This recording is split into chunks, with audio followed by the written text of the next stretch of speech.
दोस्तों अभी coffee house में बैठे हुए हैं अहले सुबह और हम बैठे हैं राकेश भाई के साथ। राकेश भाई रहे और राकेश भाई हम जब से आए हैं JNU तब से राकेश भाई हम मेरे पूरे बैच जो एमफिल का पहला बैच था उसमें हमारे जो गाइड थे प्रोफेसर राकेश बटवैल साहब, उनसे जितना खौफ हम लोग नहीं खाते थे उनसे ज़्यादा राकेश भाई से। दोनों हम नाम हैं, लेकिन मैं सच कह रहा हूँ कि हमारे सेंटर में ख़ास करके सर के साथ जो सब रिसर्च स्कॉलर्स थे उसमें ऐसा मालूम पड़ता था कि सर ने राकेश भाई को सबमिशन इंचार्ज बना रखा है। और कितने चैप्टर्स हुए, ठीक से लिख रहे हैं कि नहीं, सो तो नहीं रहे हैं, सर से मिल रहे हैं कि नहीं, क्यों नहीं मिल रहे हैं भाई। तो इस तरह से जो हरकाते थे हम लोगों को, तो वो अधिकार बस राकेश भाई को ही है और आगे भी वो अधिकार आपको ही रहेगा। सर ने एक किताब लिखी, बहुत श्रमसाध्य किताब है, JNU the making of university. तो मिथिलेश भाई का जिक्र ना हो तो बात बनेगी नहीं। तो मिथिलेश भाई और राकेश भाई, देवम भाई, कल्याण जी और मैं, हम लोग टहल रहे थे तो शायद पोस्ट ऑफिस जा रहे थे। तो रास्ते में राकेश भाई ने कहा कि मालूम है आपको कि एड ब्लॉक में एक कोई सेक्शन ऑफिसर जो है उसका अपॉइंटमेंट हुआ है और वो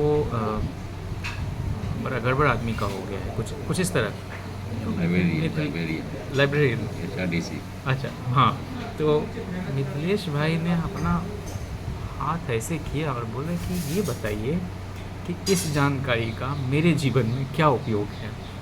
तो फिर तुरंत उन्होंने बोला, अच्छा सुनिए, ऐसा करते हैं, सर से भेंट होगी, सर को कहेंगे कि जो उनकी किताब का सेकेंड एडिशन आएगा उसमें JNU में जो हाल में कुछ ऑब्जर्वेशन है राकेश भाई का, उसको परिशिष्ट में डाल दिया जाए। तो दुनिया भर में जहाँ कहीं भी अपॉइंटमेंट हो रहे हैं, जिस भी विश्वविद्यालय में, उसकी अद्यतन जानकारी हमें, और कोई एडवर्टीज़मेंट आया, उस सब राकेश भाई के ज़रिए पता चलती है। खैर, ये तो हुई मजाक की बात, और ये छूट वो देते हैं हम जैसे छोटों को, ये भी उनका बड़प्पन है। लेकिन राकेश भाई ने मनरेगा पर एक बहुत शानदार काम किया है। उनकी PhD उसी पर है, पढ़ने लायक किसी से। APW वगैरह में भी आप लिखते रहते हैं, लेकिन जिस बड़प्पन के मालिक हैं राकेश भाई, और जितने दिल के साफ, आज की तारीख में मैं समझता हूँ इसी की कमी है। ये एक ऐसा गुण है जो खोता जा रहा है और इसको चेरिश करने की ज़रूरत है। हम बहुत खुशकिस्मत खुद को पाते हैं कि राकेश भाई सेंटर में बतौर सीनियर हम लोगों को मिले और गंगा ढाबे पर बैठे हुए रहते थे। MPhil का डिसर्टेशन वगैरह लिखना था, तुरंत बोलते थे कि सर से आप नहीं मिले हैं, इतना बड़ा। तो इतना हम गिल्टी फील करते थे, सर के फ़ोन से उतना नहीं घबराहट होती थी जितना राकेश भाई बोला। और उससे होता ये था कि थोड़ा अनुशासित होकर हम लोग अपना काम कर पाते थे। और कभी भी कुछ भी आप राकेश भाई से पूछ लीजिए, हमेशा मदद को तैयार रहते हैं। एडिटिंग से लेकर जो भी, यहाँ फॉर्म आया, यहाँ आप डाल दीजिए, या ये कर लीजिए। तबीयत किसी की ख़राब है तो तुरंत उससे मिलना, उसको सही मशवरा देना, फला डॉक्टर दिखाए। तो कुल मिला के हम सब लोग जो भी मेरे बैच में थे, सब राकेश भाई की बहुत इज़्ज़त करते रहे हैं, राकेश भाई से प्रेम करते रहे हैं। और सर भी और महालक्ष्मी मैम भी, सब लोग घर के सदस्य की तरह हम सबको वो उन्होंने एक तरह से नर्चर किया। और राकेश भाई हमेशा बड़े भाई की भूमिका में रहे। तो राकेश भाई आगे भी आप इतने ही जिंदा दिल रहें और बहुत संवेदनशील व्यक्ति हैं।